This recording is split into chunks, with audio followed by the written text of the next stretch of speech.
तो फिल्म की शुरुआत में हमें आयरिस नाम की एक लड़की दिखाई जाती है जो बहुत ज्यादा दुखी थी। अभी कुछ ही अर्सा पहले उसके बेटे की मौत हुई थी, जिससे उसे लगने लगा था कि उसकी जिंदगी रुक सी गई है। उसके दिमाग में अजीबोगरीब ख्यालात आने लगे थे। एक अंधेरी रात में जब सब सो रहे थे तो वो एक छोटी सी नाइफ अपने पॉकेट में डालती है और एक कार लेकर घर से निकल जाती है। सुबह होने पर वो कुछ पहाड़ों के पास आई जहाँ पर उसके बेटे को दफनाया गया था। अपने बेटे से वो कुछ इमोशनल बातें कहते हैं, अब अपनी लाइफ से खुश नहीं। वो चलते हुए पहाड़ी के किनारे पे आ जाती है और वहाँ से जंप करने ही वाली होती है कि यहाँ पर एक आदमी आ जाता है। वो समझ गया था कि आयरिस अपने आप को खत्म करना चाहती है। उसको बचाने की और उसके माइंड को चेंज करने की वो कोशिश करता है और उससे बातें करना शुरू कर देता है। वो उसे बताता है कि मेरा नाम रिचर्ड है।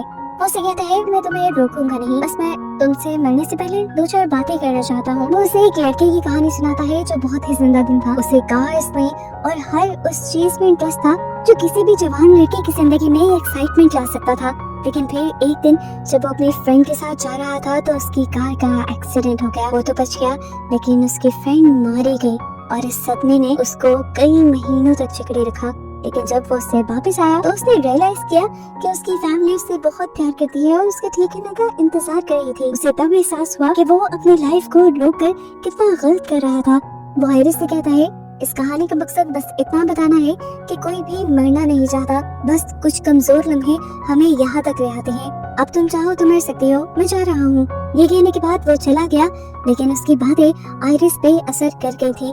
उसने भी मरने का इरादा छोड़ा और वापस अपनी गाड़ी की तरफ मुड़ गई। यहाँ जाकर उसने देखा कि रिचर्ड ने गाड़ी उसके बिल्कुल साथ ही पार्क की हुई थी, जिसकी वजह से वो अपनी गाड़ी का दरवाजा भी नहीं खोल पाई। अब रिचर्ड अपनी गाड़ी से एक अम्ब्रेला लेते हुए उसके पास आया। वो उसे कहता है मैं तुम्हारी मदद करता हूँ दरवाजा खोलने में। यहाँ आयरिस को एक बात अजीब लगी कि वो इतनी धूप में भी अम्ब्रेला लेकर क्यों आया था। वो इस अम्ब्रेला से आयरिस के ऊपर हमला कर देता है और पता चलता है ये एक इलेक्ट्रिक अम्ब्रेला थी, जिससे आयरिस को बुरी तरह शॉक लगा और वो वहीं पर बेहोश होकर गिर गई। उसे थोड़ा बहुत जो होश था उससे उसे बस ये महसूस हो रहा था कि रिचर्ड उसके हाथ पांव बांध रहा है, जिसके बाद वो उसे उठाकर अपनी गाड़ी में फेंक देता है। होश आने पर आयरिस रिचर्ड से बात नहीं करती, बल्कि होशियारी दिखाते हुए अपने स्मार्ट वॉच से अपने हस्बैंड को कॉल करने की कोशिश करती है और ये चीज रिचर्ड को पता चल जाती है और वो उसे कहता है जितनी भी कोशिश कर लो यहाँ कोई सिग्नल नहीं है, तुम किसी को मदद के लिए नहीं बुला पाओगी। अब इस आइडिया ने तो उसके काम किया नहीं था।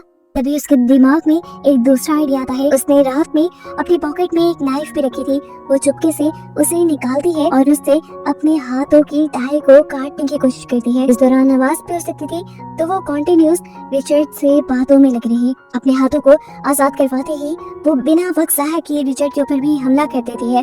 उसके हमला करने से रिचर्ड की कार का बैलेंस भी खराब होता है और उनका एक दरख्त से टकरा कर एक्सीडेंट हो जाता है। इस एक्सीडेंट पे दोनों को चोटें आई थी। वो यहाँ पे भी रिचर्ड से बचना चाहती थी। वो फौरन सीट बेल्ट की हेल्प से रिचर्ड का गला दबाने की कोशिश करती है, लेकिन रिचर्ड अपने आप को बचा लेता है।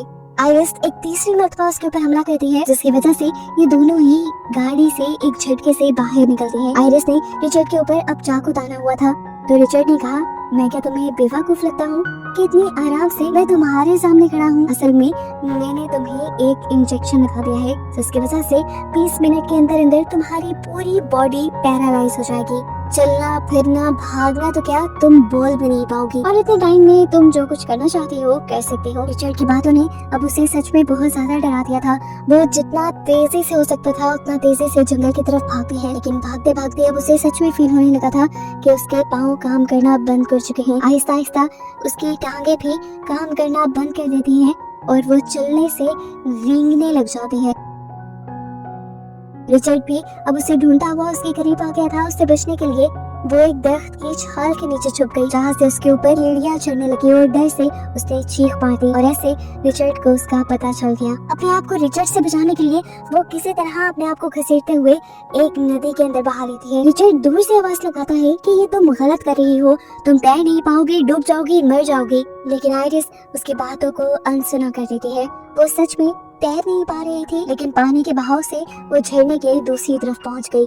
यहाँ से किनारा पास था। उसने देखा कि उसके पास सिर्फ 1 मिनट था पूरी बॉडी पैरालाइज होने में। अपनी पूरी ताकत लगाते हुए वो किनारे तक आई। सामने उसे एक फार्म हाउस दिखा। उसने अपनी पूरी कोशिश की उस फार्म हाउस तक पहुंचने की, लेकिन उससे पहले ही वो गिर गई। वो अब ना चल पा रही थी, ना हिल पा रही थी, ना बोल पा रही थी। जो उसके कंट्रोल में था सिर्फ आंख हिलाना। काफी देर यहाँ पड़े रहने के बाद एक बूढ़ा आदमी जो यहाँ इस फार्म हाउस में काम कर रहा था, वो उसे नोटिस कर लेता है। वो उसे पूछता है तुम्हें क्या हुआ, लेकिन आइरिस उसे कोई जवाब नहीं दे पाती। अब ये ओल्ड मैन उससे छोटे छोटे सवाल करता है, जिस तरह क्या तुम मुझे सुन पा रही हो, क्या तुम मुश्किल में हो, क्या तुम्हें मदद चाहिए। आइरिस इन सवालों के जवाब देने के लिए अपनी आंखों का इस्तेमाल करती है। हाँ बोलने के लिए वो 1 मरतबा पलक झपकाती है और ना बोलने के लिए 2 मरतबा। इस तरह उसकी बातें समझते हुए ओल्ड मैन उसकी मदद को तैयार हो जाते हैं और उसे एक ग्रास ट्रॉली में लिटाते हुए अपने घर के अंदर ले आते हैं। अभी वो घर आए ही थे कि अचानक से उनके घर का दरवाजा बजने लगा। आइरिस समझ गई कि बाहर रिचर्ड ही होगा। वो बार बार अपनी आंखें झपकाकर ओल्ड मैन को ये बताने की कोशिश करती है कि मुझे उस आदमी से खतरा है। लकीली ओल्ड मैन ने भी उसकी बात समझ ली और उसे सोफे के पीछे छुपा दिया। जब यहाँ का दरवाजा खुला तो देखा गया कि सच में रिचर्ड ही आया था, जो आते ही एक नया ड्रामा करना शुरू कर देता है। वो रोने लग जाता है इस ओल्ड मैन के सामने और उसे बताता है कि मेरा बेटा मर गया है, जिसकी वजह से मेरी वाइफ सदमे में चली गई है। उसकी बॉडी पैरालाइज हो गई है, मैं उसे ढूंढ नहीं पा रहा, वो कहाँ गई। ओल्ड मैन पहले तो उसकी बातों में नहीं आया और मैंने उसे कहा तुम अपनी वाइफ को कॉल करके देख लो। तो रिचर्ड झूठ बोल देता है कि मेरा फोन तो रास्ते में ही कहीं गिर गया है। उसके छोटे मोटे आंसू देखकर ओल्ड मैन भी कहीं ना कहीं उसकी बातों में आने ही वाला था, लेकिन तभी उसकी पॉकेट से उसका फोन बच गया। ये ओल्ड मैन उसका झूठ पकड़ लेता है। तो अब रिचर्ड भी अपना असली चेहरा ओल्ड मैन को दिखा देता है। ओल्ड मैन से कहता है ठीक है, अगर तुमने मुझे पहचान लिया है तो सच सच बता दो, तुमने आइरिस को देखा है या नहीं। ये ओल्ड मैन उसे भगाने के लिए पुलिस को कॉल करने की धमकी देता है, लेकिन रिचर्ड उसके ऊपर ही हमला कर देता है। लेकिन वो ये नहीं जानता था कि ये ओल्ड मैन उससे कहीं ज्यादा ताकतवर है। ओल्ड मैन ने उससे अच्छा मुकाबला किया और उससे वो पीटा, यहाँ तक कि रिचर्ड की ताकत आधी रह गई। वो रिचर्ड को नीचे गिराते हुए पुलिस को कॉल करने ही वाला था, लेकिन तभी रिचर्ड के हाथ एक चाकू लग गया, जिसे उसने ओल्ड मैन की टांग के अंदर स्टैब कर दिया। से कराते हुए जैसे ही ओल्ड मैन नीचे गिरा तो रिचर्ड ने उसके पांव से वही चाकू निकालकर उसके पेट में बुरी तरह स्टैब करके घुमा दिया और दर्द से कराता ओल्ड मैन वहीं पर मर गया। आइरिस सोफे के पीछे से अपनी आंखों से ये सब देखती रह गई। जो हुआ था बहुत बुरा हुआ था। ये ओल्ड मैन उसकी वजह से मारा गया था।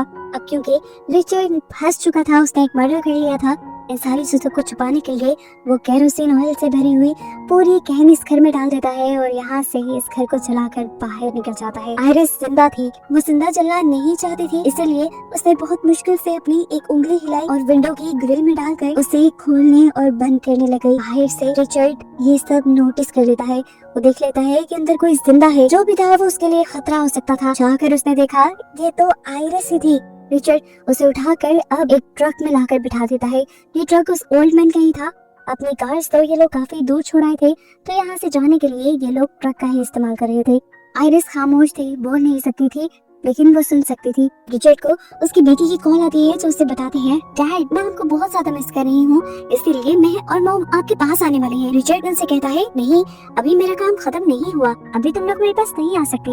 लेकिन अब उसकी बेटी बहुत ज्यादा जिद कर रही थी। वो उसकी बात नहीं मानते और उसे बता देते हैं कि हम तो घर आने वाले हैं। इस चीज से रिचर्ड बहुत ही ज्यादा टेंशन में आ जाता है। इसी टेंशन में उसका एक्सीडेंट भी होते होते रहता है और इससे भी ज्यादा बुरा काम उसके साथ ये होता है, उसकी गाड़ी में फ्यूल खत्म हो जाता है। फ्यूल डलवाने के लिए वो फ्यूल स्टेशन के पास आता है और आइरिस को एक कैप पहना देता है ताकि सब लोग उसके एक्सप्रेशंस ना देख पाए।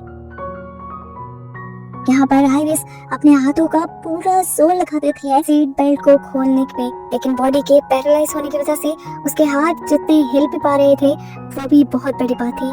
यहीं पर वो एक लड़की को देखती है जिसकी उम्र लगभग उसके बेटे जितनी थी।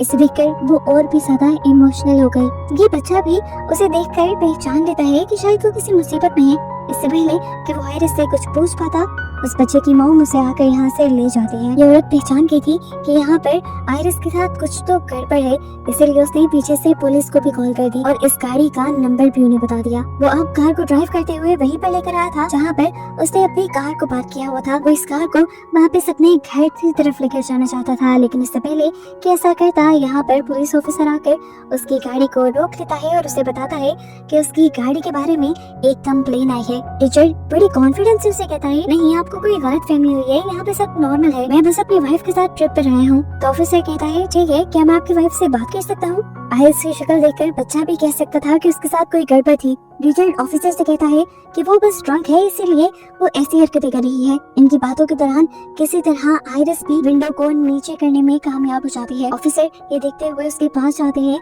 तो वो अपनी पूरी बॉडी का जोर सिर्फ हल्की आवाज में ये कहने में लगा देती है कि हेल्प मी, और यहाँ पर सारी कहानी पलट जाती है। पुलिस ऑफिसर को वो इंजेक्शन भी उस ट्रक पे मिल जाता है जिससे रिचर्ड आइरिस को पैरालाइज कर रहा था, और ऐसे उसे समझ आ जाती है कि रिचर्ड ने आइरिस को किडनैप किया हुआ था। इससे पहले कि वो उसे रेस्क्यू कर लेता, रिचर्ड को भी समझ आ गया कि गेम सारी पलटने वाली है। इसलिए अपने आप को सेफ रखने के लिए उसने उसी ओल्ड मैन की तरह इस पुलिस वाले को भी मारना बेहतर समझा और एक बड़ी सी लोहे की चीज के जरिए उसके सर के ऊपर वार कर दिया। सिर्फ एक ही एट ने इस ऑफिसर का सारा काम तमाम कर दिया। वो मर गया, जिसके बाद उसने ऑफिसर को उठाकर उसे कार में डाला और ये कार जला दी और पहले की तरह ही सारे सबूत मिटा दिए। अब आइरिस बिल्कुल हेल्पलेस हो चुकी थी। मदद की सारी उम्मीदें उसने छोड़ दी थी। जो भी करना था अब उसे खुद करना था। पैरालाइजिंग का इफेक्ट भी अब उसकी बॉडी से कम होता जा रहा था। उसके अंदर बोलने की भी ताकत आ गई थी, इसीलिए वो रिचर्ड से बातें करना शुरू करती है। वो जानबूझकर उसे इमोशनल करने की कोशिश कर रही थी क्योंकि वो जान गई थी कि रिचर्ड की एक बेटी भी है। लेकिन जो इंसान किसी को मार दे, किसी को किडनैप कर सकता हो, वो कैसे इमोशनल हो सकता है। जब रिचर्ड उसकी इमोशनल बातों में नहीं आया तो आइरिस ने वो इंजेक्शन उठा लिया। उसे इंजेक्शन अपने आप को बचाने के लिए रिचर्ड की टांग में स्टैब तो किया, लेकिन वो इस इंजेक्शन को उसकी टांग में इंजेक्ट नहीं कर पाई। मेडिसिन रिचर्ड के अंदर गई नहीं और रिचर्ड हंसने लगा और उसने आइरिस से कहा, बेचारी कितनी कमजोर हो ना तुम, मेरा कुछ नहीं बिगाड़ सकती। अच्छा, मैंने प्लान चेंज किया है। पहले मैं तुम्हें अपने घर लेकर जाकर मारने वाला था, लेकिन वहाँ तो मेरी फैमिली आ रही है। अब मैंने सोचा है कि मैं तुम्हें नदी में लेकर जाकर मारूंगा। वो बताता है कि पहले मैं तुम्हें बहुत टॉर्चर करना चाहता था, मुझे मजा आता तुम्हें ऐसा करने में, लेकिन अब मेरी फैमिली ने मेरा सारा प्लान बिगाड़ दिया है। वो उसे लेकर नदी के किनारे आ जाता है और उसे घसीटते हुए एक बोट में बिठा देता है। आइरिस आधे जिस्म की ताकत के साथ वहीं पे बैठी हुई थी। वो अपने आप को बचाने के लिए अभी भी कुछ ना कुछ सोच ही रही थी कि तभी उसे रिचर्ड की बैग में एक चाकू नजर आता है और उसके दिमाग में एक नया आइडिया आ जाता है। वो यहाँ रिचर्ड के सामने रोने का ड्रामा करती है और रिचर्ड से कहती है कि मेरी पेन की पॉकेट में मेरे बेटे की फोटो है, मैं उसे आखिरी मर्तबा देखना चाहती हूँ मरने से पहले, क्या तुम मेरी पॉकेट से वो पिक्चर निकाल दोगे? रिचर्ड हंसा, लेकिन वो उसकी ये बात मानने को तैयार हो गया। उसके करीब आया और जैसे ही वो नीचे झुका तो आइरिस ने बिना वक्त ज़ाया किए उसके पीछे से चाकू बाहर निकालकर उसकी गर्दन से नीचे की तरफ से मुंह के अंदर स्टैब कर दिया। दैट्स वे वो पागल होने लगा। आइरिस को मारने के लिए उसने अपनी गन निकाली, लेकिन आइरिस ने उसकी गन ही छीन ली और उसी को शूट कर दिया, जिसकी वजह से वो पानी के अंदर गिर गया। आइरिस खुश थी, उसने अपने दुश्मन को मार दिया, एक किलर को उसने मार दिया। उसकी जान अब बच गई थी, लेकिन शायद मुसीबत अभी टली नहीं थी, क्योंकि उसने देखा जिस बोट पे वो इस टाइम थी उस बोट पे गोली लगने की वजह से सुराख हो चुका था और पानी तेजी से बोट के अंदर भर रहा था, जिसकी वजह से आइरिस भी इसी के अंदर डूबने लगी। वो हिल नहीं सकती थी, कुछ कर नहीं सकती थी, क्योंकि आधी बॉडी उसकी अभी तक पैरालाइज थी। लेकिन अच्छी बात ये हुई कि बॉडी के पैरालाइज होने की वजह से वो किसी मुर्दा लाश की तरह ऊपर आ गई और कुछ ही देर में उसकी बॉडी जैसे ही नॉर्मल हुई तो वो तैरते हुए किनारे तक पहुंच गई। वो हंसने लगी थी, उसे यकीन नहीं आ रहा था कि उसने अपने आप को एक साइकोपैथ किलर से बचा लिया था। वो खुश थी, यहाँ से जाने ही वाली थी कि उसने देखा कि रिचर्ड भी दूसरे किनारे से बचकर बाहर निकल आया है। उसे देखने के लिए उसके पास जाते हैं। वो भी जिंदा था लेकिन जख्मी था, अपनी आखिरी सांसें ले रहा था। आइरिस चाहती तो पुलिस को बुला सकती थी, लेकिन उसने अपना बदला लेना था। वो उसे वहीं पर तड़पता मरता छोड़कर यहाँ से चली आती है और मूवी यहीं पर खत्म हो जाती है।